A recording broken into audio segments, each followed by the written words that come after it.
Hola, mi nombre es Cielo Seña y hoy voy a darle las introducciones del trabajo. Australia es una economía desarrollada y muy estable, conocida por su fuerte sector minero y su alto ingreso por habitante. En este trabajo analizamos las principales variables macroeconómicas del país entre 2014 y 2024, como el PIB real, los niveles de pobreza y la evolución de la inflación. También revisamos cómo han actuado las políticas fiscal y monetaria en los últimos años, especialmente durante la pandemia. A lo largo del periodo, el PIB mostró un crecimiento estable al inicio, pero luego se vio afectado por la COVID-19. En los últimos años también destaca el aumento de la inflación y los cambios en la pobreza debido al mayor costo de vida. Además, explicamos medidas clave como el programa fiscal JobKeeper y las subidas de la tasa de efectivo del Banco de la Reserva de Australia, que influyeron directamente en la demanda interna y en la estabilidad económica del país. Buenas tardes, mi nombre es Elisa Serna y yo voy a presentar un análisis de las tres primeras variables consideradas relevantes en la economía de Australia.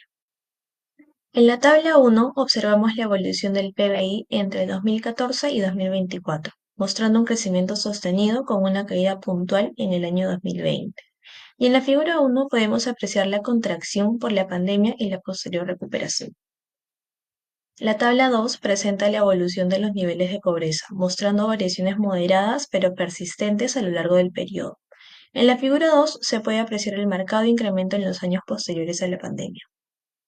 Y por último, en este caso, los datos muestran un periodo de estabilidad moderada hasta el año 2020, seguido por un incremento pronunciado en 2022 asociado a presiones inflacionarias globales. Hacia 2024, la inflación retorna a niveles más contenidos. Yo soy Matías Inga y yo les voy a hablar sobre la tasa de desempleo. En cuanto a la tasa de desempleo, este es el gráfico y los expertos analistas mencionan que ese pico de desempleo en 2020 fue debido a la pandemia. Después, en 2022, 23, 24, se fue recuperando poco a poco. Respecto al tipo de cambio, eh, Australia no ha tenido mucha variación, quizás excepto por la pandemia en 2020. Y los expertos dicen que sí tienen movimientos, pero más que todo es por el entorno mundial, que es por ejemplo con China, que es su primer socio de comercio.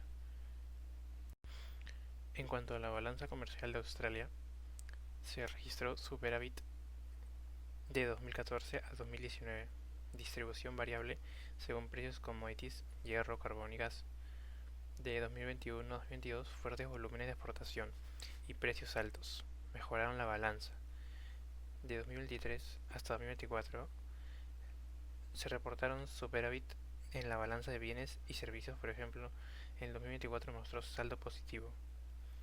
La TFAT y la ABS señalan la posición favorable de la balanza responde a precios de commodities y demanda externa, pero advierten sobre la volatilidad ligada a China y mercados globales.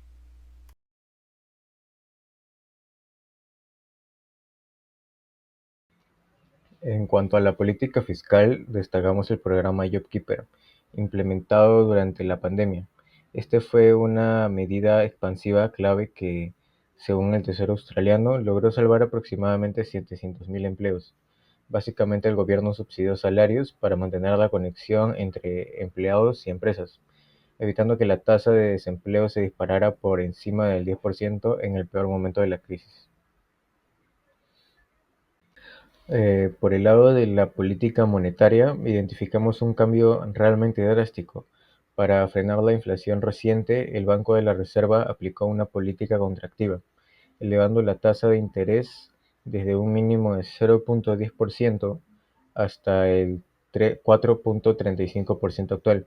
Como indican los expertos, el objetivo es enfriar el consumo y la inversión para que la inflación regrese al rango meta del 2 al 3%. Finalmente, como grupo concluimos dos cosas. Primero, que las acciones tomadas se alinean con la teoría macroeconómica. Subir las tasas efectivamente desaceleró la demanda y el gasto fiscal evitó una crisis laboral estructural. Y segundo, que aunque la economía australiana es resiliente, sigue siendo muy dependiente de los precios internacionales de los commodities para mantener su balanza comercial positiva. Muchas gracias.